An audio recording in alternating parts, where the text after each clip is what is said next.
Hey Alfie, it's your old buddy Joel. You know, I've told you for a long time I could teach you to ski in an hour, and I really honestly believe I can do that. In fact, I've been teaching people how to ski for quite a long time, and I believe that if you can walk, you can ski.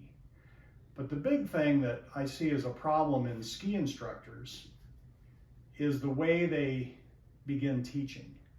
And I kind of liken it to, let's say you were going to learn how to fly a helicopter.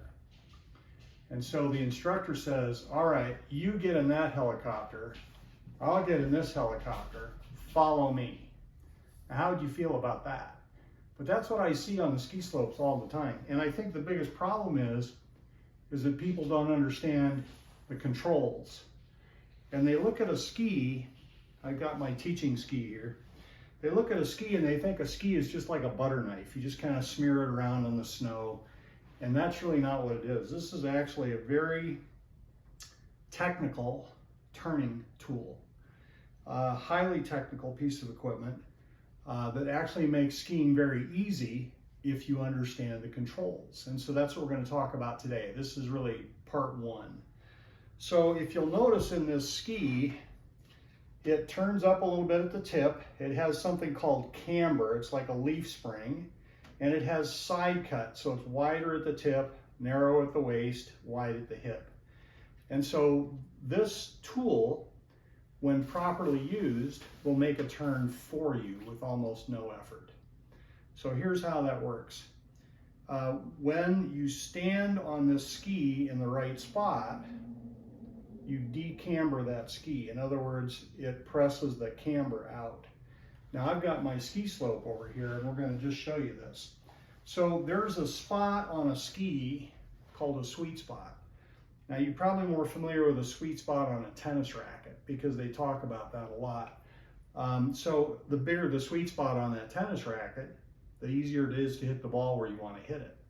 And a ski, some skis have a little bit bigger sweet spot than others, but I would say they have a relatively small sweet spot compared to maybe what you would hope.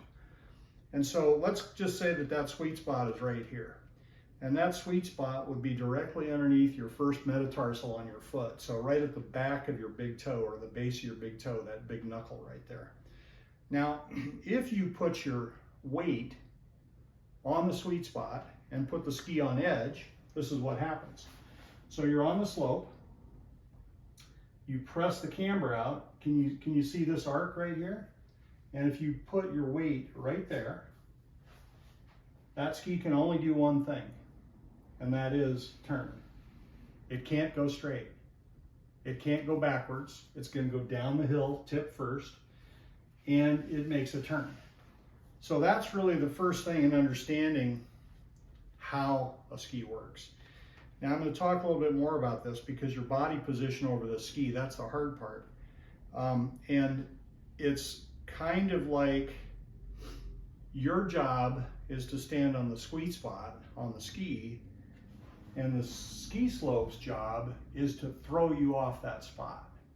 Because, I mean, a beginner run, pretty smooth, pretty gentle, pretty consistent. But once you start getting away from that beginner slope, things get a little bit more interesting. A lot more variables, different pitches, different types of snow conditions, different undulations in the snow, and all these things will fight you to stay on your spot. So remember, sweet spot right there, right? And if you get forward of that sweet spot a little bit, in other words, you bring your weight more forward on the ski will actually turn sharper because you're putting more bend. Let's see if I can show you that. You're putting more bend in this forebody of the ski right here. If you get too far upright or back, then think about, you've got a pickup truck, you're towing a trailer, and the trailer's too heavy for the pickup truck. And the tongue weight on that almost lifts your front wheels off the ground. Isn't it kind of hard to steer that way? And that's exactly what you should think of on skiing, is that if you're standing up, you're on your heels, you're not on the sweet spot, you're not on the first metatarsal, you're back on your heels. It's kind of like you can't steer the truck. There's no no connection, okay? So, how do you stand in the sweet spot? Let me ask you what sports you've played in the past, because it's really basic. Baseball, soccer, football, doesn't matter. Okay, let's say baseball. Let's say you're a second baseman. Let's say you're a shortstop.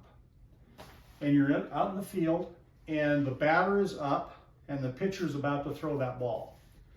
Think about your body position at this point. Are you like this, waiting for the hit? You're like this, aren't you? You're ready. You're focused on that ball. You're focused on that pitcher. You're focused on that batter. And where's your weight? It's right on the balls of your feet. Skiing is no different. You have to find that position, that aggressive, forward it's a universal sports balance point. That's where you are skiing. And that's what allows you to put weight on the right part of the ski and have less tendency to be thrown off your spot by the mountain, okay? So we're going to talk more about that in just a minute. And earlier I said, if you can walk, you can ski. And so that's really part 2. But I'm going to send you this part, and then I'm going to do part 2 and send that over to you. So give me a little feedback on this, and then we'll go from there. Thanks, Alfie.